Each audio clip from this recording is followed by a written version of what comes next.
It's February 14th, the day that makes hearts flutter, wallets lighter, and florists busier than ever.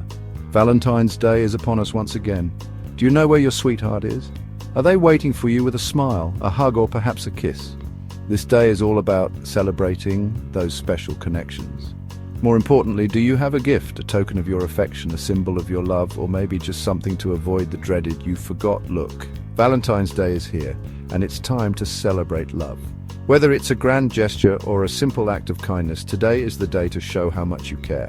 Or at least, that's what the greeting cards, jewelry commercials, and heart-shaped boxes of chocolate tell us. The commercialization of Valentine's Day is hard to ignore, but have you ever stopped to wonder where this holiday of love, romance, and often expensive gestures originated? The history of Valentine's Day is as rich and varied as the ways we celebrate it. The truth, as with many holidays, lies buried beneath layers of tradition, legend, and perhaps even a dash of ancient Roman debauchery. The origins of Valentine's Day are a fascinating blend of myth and history. Let's dig in. The story of Valentine's Day begins in ancient Rome with the festival of Lupercalia, a wild and raucous celebration held in mid-February.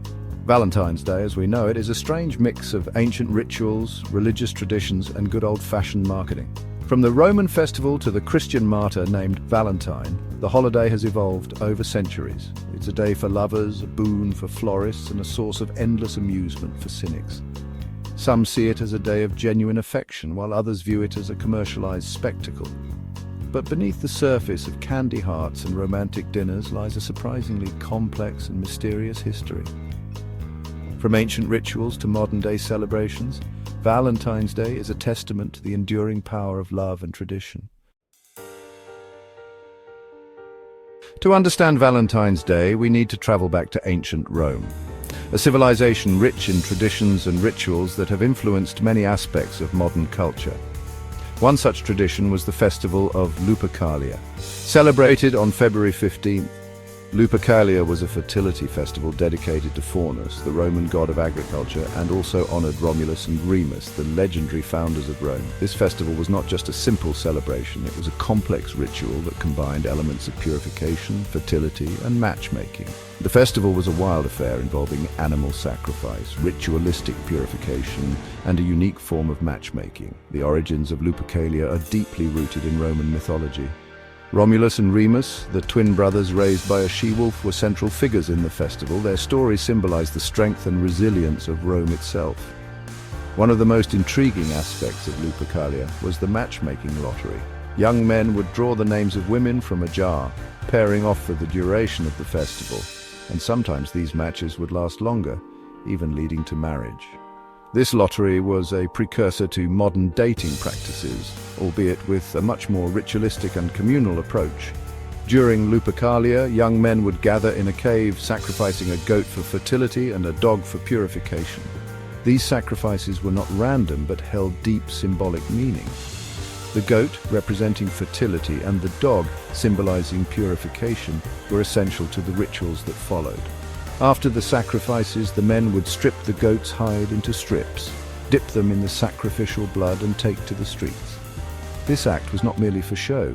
It was believed to transfer the fertility and purification properties of the sacrifices to the people they touched. They would gently slap women with the hides, a gesture that was far from offensive. In fact, women welcomed the ritual, believing it would grant them fertility in the coming year. This belief was so strong that even the most skeptical individuals participated, hoping for the blessings of the gods.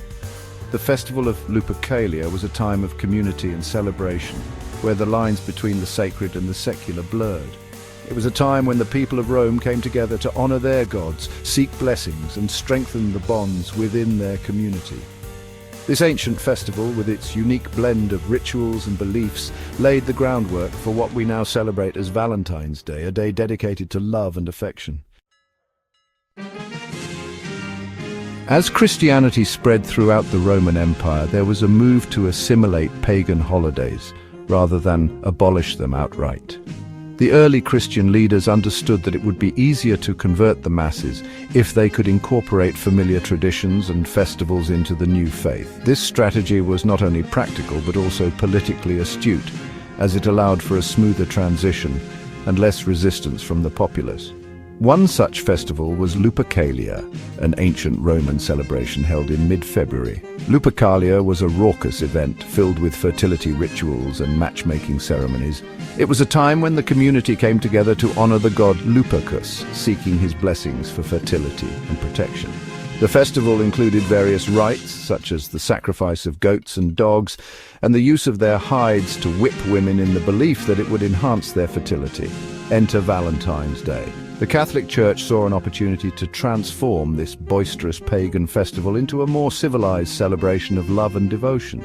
By the end of the 5th century, Pope Gelasius I declared February 14th as St. Valentine's Day in honor of one or more early Christian martyrs named Valentine. This new holiday was intended to replace Lupercalia and refocus the festivities on a more spiritual and romantic theme, aligning with Christian values. The transition from Lupercalia to Valentine's Day wasn't exactly seamless. Many people were deeply attached to the old ways and the traditions they had grown up with.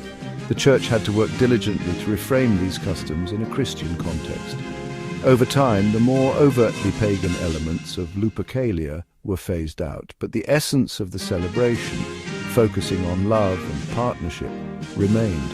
While the Church successfully shifted the focus from fertility to love, many of the older traditions persisted. For instance, the practice of drawing names to determine romantic pairings continued in various forms.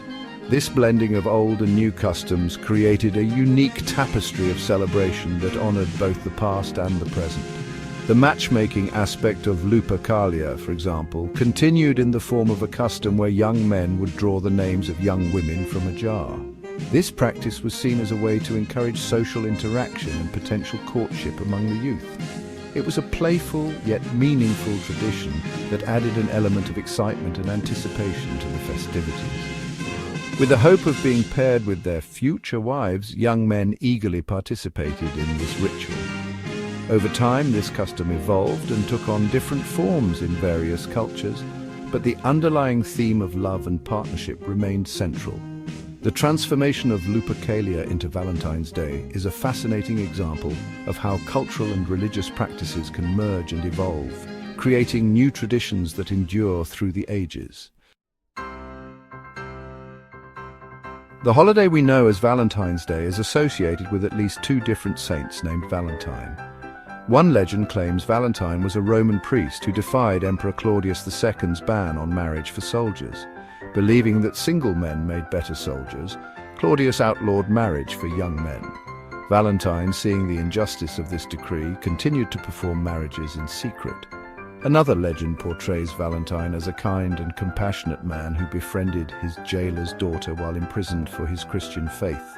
According to this legend, Valentine cured the jailer's daughter of blindness and before his execution sent her a letter signed, "Your Valentine."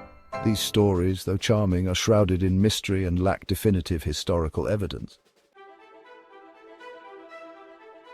Despite the murky origins of its namesake, Valentine's Day began to take shape as a romantic holiday during the Middle Ages. The rise of courtly love, a tradition that idealized chivalry and romance, gave Valentine's Day a new significance. It became fashionable to exchange love tokens, write poems, and declare one's affections on February 14th. The oldest known Valentine's Day message dates back to 1415. It was a poem written by Charles, Duke of Orleans, to his wife while he was imprisoned in the Tower of London. The poem, filled with longing and affection, is a testament to the growing association between Valentine's Day and romantic love.